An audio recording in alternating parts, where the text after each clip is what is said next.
একসময় একটি জঙ্গলে দুটি গরু থাকত। তারা দুজনে খুব ভালো বন্ধু ছিল। তারা সব সময় একসঙ্গে থাকত। সেই জঙ্গলে একটি বাঘ ছিল। সে খুব খারাপ ছিল। সে অন্য জন্তুদের সাথে যুদ্ধ করত।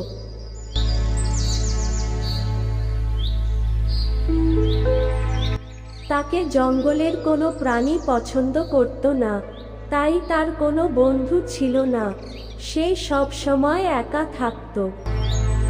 দুটি গরু যখন একসাথে মাঠে ঘাস খাচ্ছিল তখন বাঘ তাদেরকে দেখতে পায়।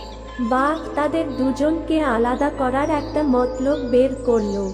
তারা দুজনে যখন মনের আনন্দে মাঠে ঘাস খাচ্ছিল তখন বাঘ তাদের কাছে যায়। বাঘকে দেখে তারা ভয় পেয়ে যায়। তখন বাঘ বলল, ভয় পেও না আমার বন্ধুরা, আমি তোমাদের কোনো ক্ষতি করব না। আমি দেখতে চাই তোমাদের মধ্যে কে বেশি শক্তিশালী। গরুগুলি বলল, আমরা দুজনে সমান শক্তিশালী। তখন বাঘ বলল, ঠিক আছে, তোমরা দুজনে দৌড় প্রতিযোগিতা করো, যে আগে জিতবে সে বেশি শক্তিশালী। গরুগুলি বলল, ঠিক আছে, তাই হবে। কাল সকালে দৌড় প্রতিযোগিতা শুরু হবে। সকাল হতেই সবাই চলে আসে আর প্রতিযোগিতা শুরু হয়ে যায়। দুজনে প্রায় সমান সমান দৌড়াতে লাগে। কিছুটা যাবার পর একটি গরু দুর্বল হয়ে যায় আর পিছিয়ে পড়ে। অন্য গরুটি তাকে পেরিয়ে আগে চলে যায় আর সেই গরুটি প্রথম হয়ে যায়। এইভাবে প্রতিযোগিতা শেষ হয়ে যায়। খেলা শেষ করে যে যার বাড়ি চলে যায়।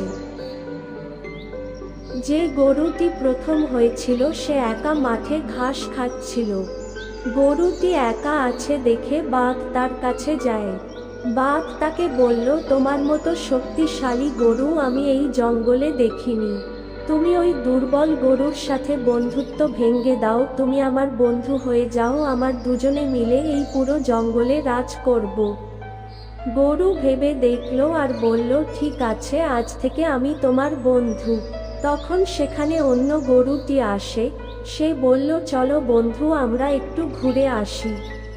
সে তার সঙ্গে কথা না বলে বাঘের সঙ্গে চলে যায়। এইভাবে তাদের দুজনের বন্ধুত্ব ভেঙে যায়।